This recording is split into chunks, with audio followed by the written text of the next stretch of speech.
kecintaan turut menemani Rasulullah. Dia adalah sahabat yang paling mulia di antara sahabat-sahabat yang lain.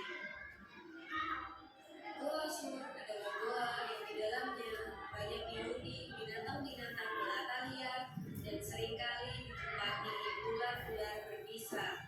Sebelum Rasulullah memasuki goa, Abu Bakar terlebih dahulu memeriksa keadaan di dalamnya, membersihkan batu-batu dan memindahkan binatang-binatang liar yang dianggap berbahaya.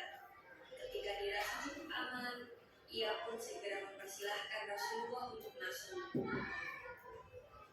Pada saat itu, Abu Bakar merasa khawatir akan keselamatan Rasulullah karena ia berkali-kali melihat pemuda-pemuda Quraisy yang mengejarnya.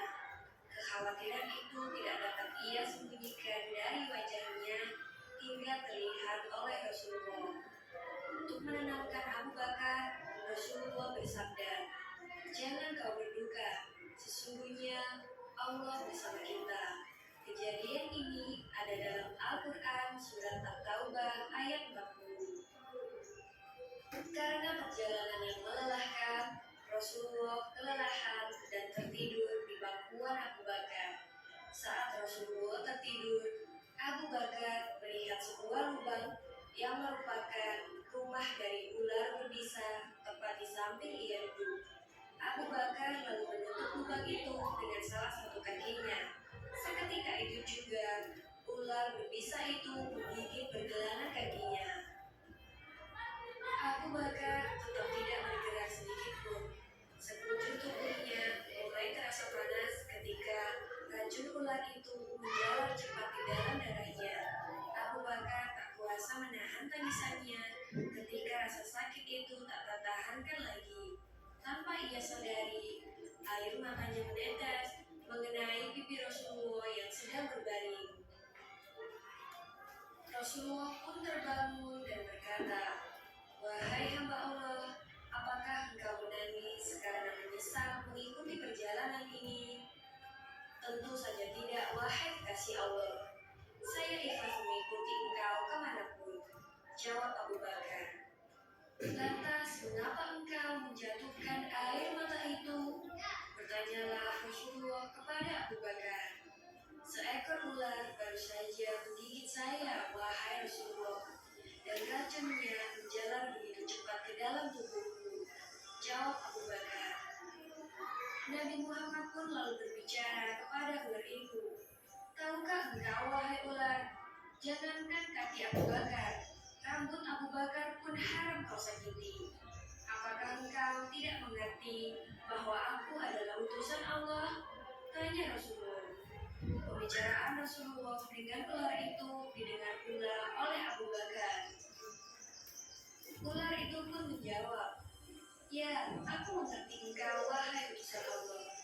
Bahkan sejak ribuan tahun yang lalu ketika Allah berfirman, 'Barang siapa memandang kekasihku Muhammad dengan tatapan penuh kecintaan, maka sudah pantaslah ia memasuki surgaku.'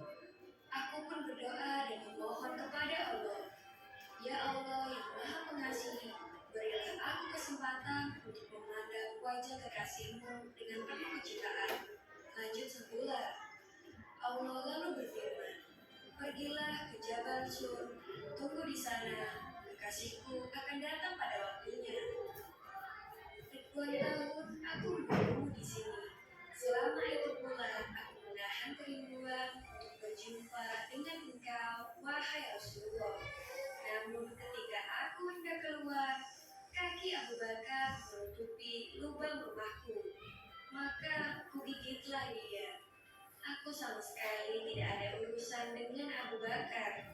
Aku hanya ingin bertemu dengan kekasih Allah," jawab ular itu. "Baiklah, lihatlah ini, lihatlah wajahku," kata Rasulullah. Kemudian Rasulullah pun segera memeriksa pergelangan kaki Abu Bakar dengan mengagungkan nama Allah Subhanahu wa Ta'ala. Nabi Muhammad mengusap-usap bekas gigitan itu dengan mudahnya. Seketika rasa sakit itu hilang tak berbekas dan kaki Abu Bakar pun kembali pulih. Demikianlah salah satu mukjizat yang diberikan Allah Subhanahu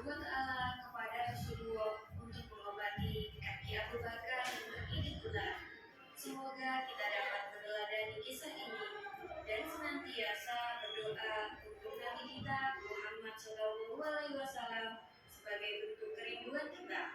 Amin ya rabbal alamin.